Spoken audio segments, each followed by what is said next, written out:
जय हिंद दोस्तों, welcome back to my channel. आज हम बात करने वाले हैं कि बिहार दरोगा की जो नई भर्ती आई है उसका एग्ज़ाम फॉर्म कब से फिल किया जाएगा और उसका अंतिम डेट क्या रहने वाला है, फ़ी कितना लगेगा, आपका इसमें फ़िज़िकल का क्या क्या मापदंड होता है, आपको कितना हाइट होना चाहिए आपकी, और आपका वज़न कितना होना चाहिए, कितना आपको रनिंग करना होगा, कितना गोला फेंकना होगा, हाई जंप, लॉन्ग जंप, मैं सारे टॉपिक्स पे वीडियो में बात करूँगी। मैं ये भी बताऊँगी कि सिलेबस क्या रहने वाला है बिहार एसआई का, और आपका पीटी में कितना क्वेश्चन पूछा जाता है, कितने नंबर का पूछा जाता है, नेगेटिव मार्किंग क्या होता है, मेंस में कितना क्वेश्चन पूछा जाता है, मतलब पहले मेंस होता है या फिर पहले फिजिकल होता है। मैं सारे टॉपिक्स पे वीडियो में बात करूँगी। तो अगर आप चैनल पर नए हैं तो चैनल को सब्सक्राइब कर लीजिए ताकि बिहार पुलिस भर्ती से रिलेटेड और बिहार दरोगा भर्ती से रिलेटेड कोई भी इंफॉर्मेशन मैं आप सभी तक इजीली पहुँचा सकूँ। तो आइए स्टार्ट करते हैं आज की वीडियो।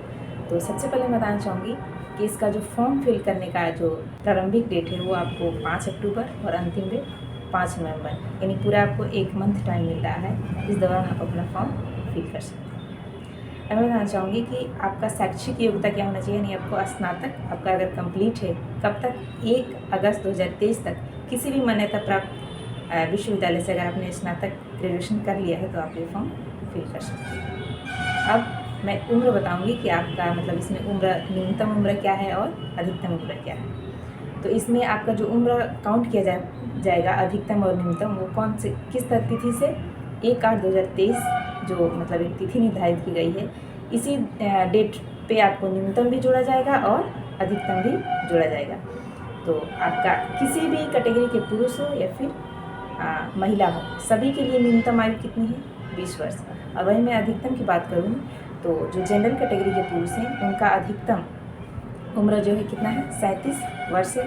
और बीसी मतलब बीसी और ईबीसी और बीसी ईबीसी की फीमेल तथा जनरल की फीमेल, इनका अधिकतम उम्र कितना चाहिए, 40 वर्ष।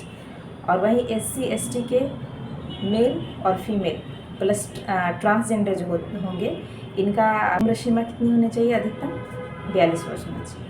चलिए अब मैं हाइट की बात करूँगी तो किसी भी कैटेगरी की फीमेल हो, चाहे वो अदर स्टेट की हो या फिर बिहार की हो, सबका आपका कितना होना चाहिए, हाइट 155 सेंटीमीटर। वहीं जनरल प्लस बीसी के अगर पुरुष हो तो उनका 165 सेंटीमीटर हाइट होना चाहिए।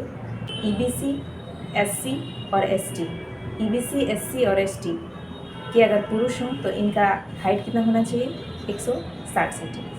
चलिए वही अगर सीना की बात करें तो सीना सिर्फ पुरुषों का मापा जाता है, जिसमें जनरल, ईबीसी और बीसी तीनों का मतलब तीनों कैटेगरी के पुरुष का बिना फुलाए हुए सीना 81 सेंटीमीटर और फुलाकर 86 सेंटीमीटर होना चाहिए।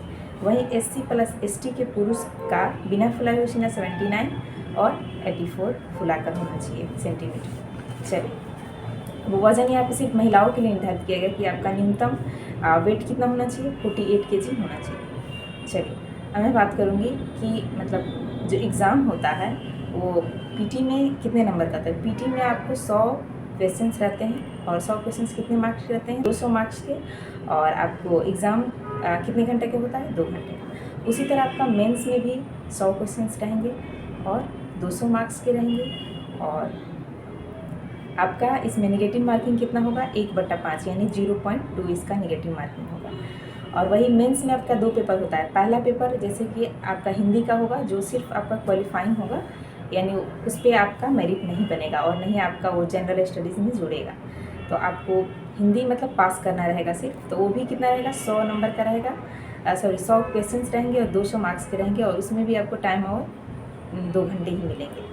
तो ये रहा। तो जनरल मेंस में आपका 2 पेपर होता है, हिंदी और जीके जीएस का। तो इसमें आपका जैसे कि पीटी में आपका क्वेश्चन पूछा जाता है जनरल स्टडीज़ मतलब जीके जीएस और करंट अफेयर से। वही आपका मेंस में क्वेश्चन पूछा जाता है जीके जीएस और मैथ रीजनिंग, यानी ये 4 टॉपिक से आपको क्वेश्चन पूछे जाते हैं, जीके जीएस और मैथ रीजनिंग। और ये भी आपको 200 मार्क्स का रहता है, 100 क्वेश्चन रहते हैं और 2 घंटे का होता है। तो ये रहा आपका एग्ज़ाम का। तो अब मैं बताना चाहूँगी कि फिजिकल में चूँकि पहले पीटी होता है फिर मेंस होता है, उसके बाद आपका फिजिकल लिया जाता है। तो फिजिकल में बताना चाहूँगी कि जितने भी पुरुष हैं उनको 6.5 मिनट में 1600 मीटर की मतलब डिस्टेंस तय करना होता है, यानी 1.6 किलोमीटर की दूरी तय करनी होती है कितने देर में, 6 मिनट 30 सेकंड में। और वहीं किसी भी कैटेगरी की अगर फीमेल हो तो उनको 6 मिनट में 1 किलोमीटर रनिंग करना होता है। उसके बाद मैं बात कर लूँ हाई जंप की, तो किसी भी कैटेगरी के पुरुष को न्यूनतम 4 फीट, मतलब एटलीस्ट आपको 4 फीट हाई जंप करना होगा, और किसी भी कैटेगरी की अगर फीमेल हो तो उनको 3 फीट हाई जंप करना होता है। वहीं अगर लॉन्ग जंप की बात कर लूँ, लंबी कूद, जिसमें पुरुष को आपको 12 फीट और गर्ल्स को 9 फीट, और पुरुषों के लिए गोला आपको 16 पाउंड का रहता है और 16 फीट फेंकना रहता है। वहीं गर्ल्स के लिए आपको 12 पाउंड का गोला रहता है और कितना फेंकना हो रहता है न्यूनतम 10 फीट। अगर 16 फीट और 10 फीट से कोई कम फेंकते हैं पुरुष और गर्ल्स तो इनको डिस्क्वालीफाई कर दिया जाता है। तो ये रहा मतलब संपूर्ण डिटेल्स आपको बिहार एसआई भर्ती का, मतलब जो भी इच्छुक है और जो भी मतलब एबिलिटी है जिनके पास, वो फॉर्म फिल कर सकते हैं। और आपके लिए ये वीडियो मतलब मुझे लगता है कि इसको देखने के बाद आपके पास अब किसी तरह का डाउट नहीं रह गया होगा। अगर कोई डाउट है तो आप हमें कमेंट करें, आपको रिप्लाई ज़रूर मिलेगा। Okay, thank you.